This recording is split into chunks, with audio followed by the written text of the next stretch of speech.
Anirban, I'll get to you here.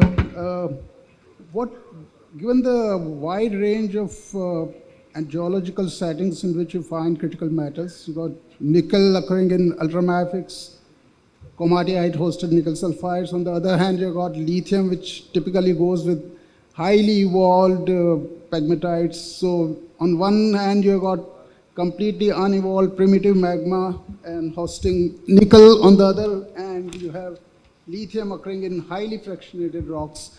So what kind of geophysics do you think is going to help us identifying the whole suite of critical metals? I like that we are starting with the fundamentals, figuring out what it takes to find these resources. But I think there are a bunch of things we could do to identify the geological structures that allow, that permit the existence of these resources. But I think the question that we have been asking at Atomionics is, how do we find things faster?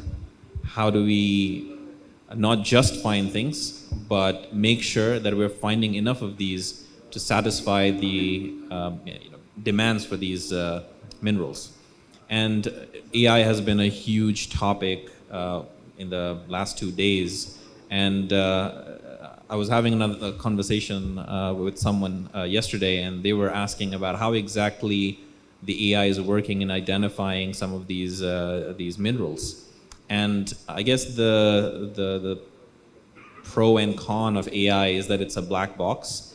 And it sort of reminded me of a conversation that we were having with one of the original members of OpenAI, and they were saying that we need to think about this from an unbiased perspective. We need to go in and train the AI model with all kinds of data sets and not worry about whether it's going to be useful in finding a specific type of mineral, because we introduce biases through these initial judgments. So let the AI figure out what are the environmental conditions that permit the existence of these minerals.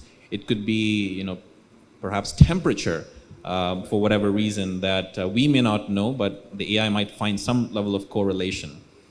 So there's a lot of these things that are going on the AI side, but at the end of the day, it's also about fundamentally changing how you're collecting data, because a lot of people have been working on AI. They have tried it on existing data sets, but it's been really difficult to find new deposits through this method.